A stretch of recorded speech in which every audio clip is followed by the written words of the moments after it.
Welcome to Spectrum News 1. I'm Ashley Mills. And I'm Lachlan McLean. You're watching coverage of a Kentucky primary unlike any other. It was delayed. We had absentee balloting. We had in-person balloting for a week before the election. We had some drama and controversy in Jefferson County. We'll get to that. But most of all, Ashley, we had a highly anticipated race between Charles Booker and Amy McGrath for the Democratic Senate primary nomination. True. By all accounts, that was the race to watch. And on Tuesday night, Charles Booker, he held a kind of a celebration, almost seemingly declaring victory at his watch party. Yeah, Amy McGrath very low key. Charles Booker the other way. He was very celebratory and enthusiastic. Let's take a listen and hear what he had to say on Tuesday night. And because we shined our light, the whole country started to watch. They started looking. They were like, what's happening in Kentucky? Hold on, wait a minute. They marching in the streets. What's happening in Kentucky? Hold on, they in Prestonsburg saying no lives matter till Black Lives Matter? Wait a minute, what's happening in Kentucky? Oh, they in Paducah now. While white supremacists are looking at them. They marching anyway saying that our future's too important. Hold on, Kentucky. You mean to tell me a young black man is about to beat the big money interests and beat Mitch McConnell? What's going on in Kentucky? A very exuberant Charles Booker there. His rally had the appearance of a victory rally, although obviously, Ashley, we won't have results from this election for a week now to go. But again, he was the one that was very front and center of the two candidates. He was the one having a rally. Amy McGrath took a much more low profile approach to the evening. Yeah, and we mentioned before, had Amy McGrath had a campaign event, we would have been there to cover that one as well. But she did issue a statement and about the primary election, and it said, quote, as eager as we all are to get results, I'm grateful for the extra effort and due diligence to make sure every voice is heard and every vote is counted. She goes on to say, quote, right now, I want to thank every single person who has supported us along the way.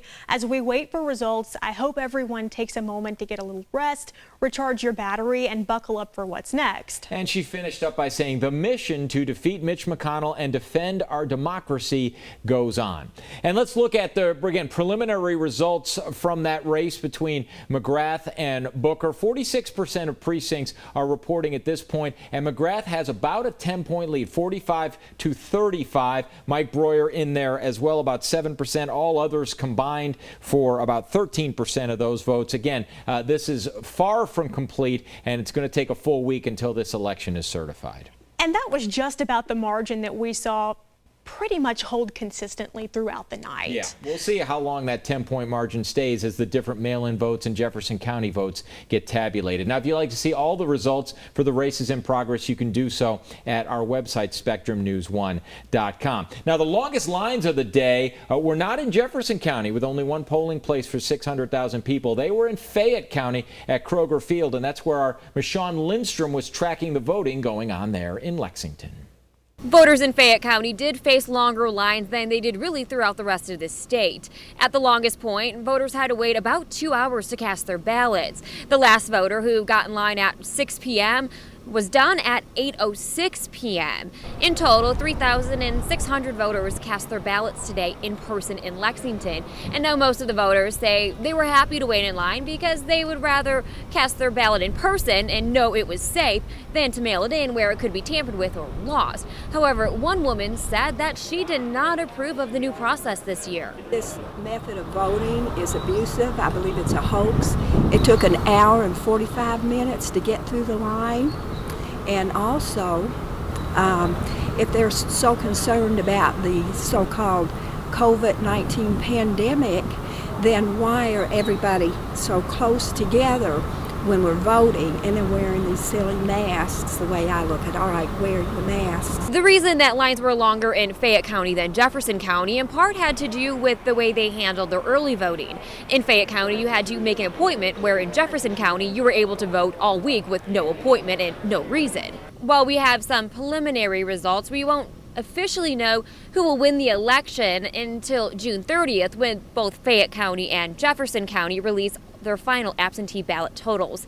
In Lexington, Michonne Lindstrom, Spectrum News 1. All right, thanks for that, Michonne. And meanwhile, while Michonne was out in Lexington, our David Guilford is in Louisville at the Expo Center. This is David Guilford reporting from outside the Kentucky Exposition Center, polling central here in Jefferson County. And throughout much of Tuesday, voters we were able to speak with said the process for them was overwhelmingly simple, quick, and easy, and that there were limited lines inside. The Jefferson County Clerk's Office spokesperson told me that more than 200,000 absentee ballots were sent out before the cutoff time, and that meant shorter lines here at the polls.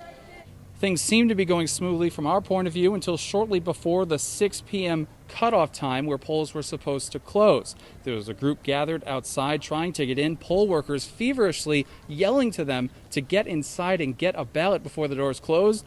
Those doors eventually did close at 6 p.m., and then there was an injunction to open them back up until 6:30 to let in a crowd that was visibly angry inside to vote.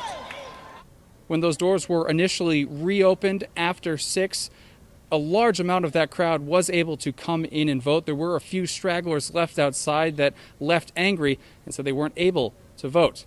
Those absentee ballots that were submitted and are counted, as long as they were postmarked up until Tuesday, could take a week to count, meaning results won't come until then either. For Decision 2020, I'm David Guilford.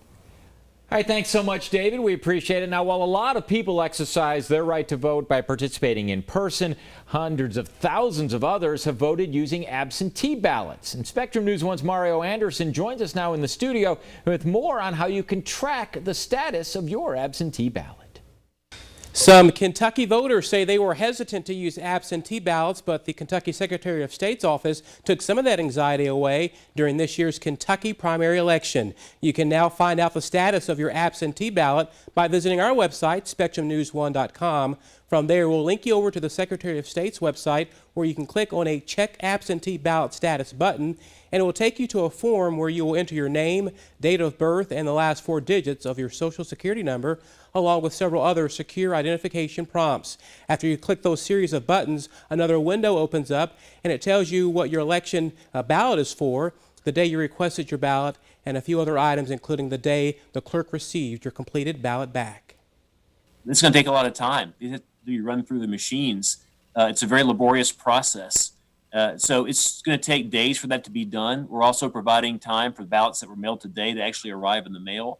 We're allowing time for voters who had a mismatched signature on their ballot versus their signature of record to correct the mismatch.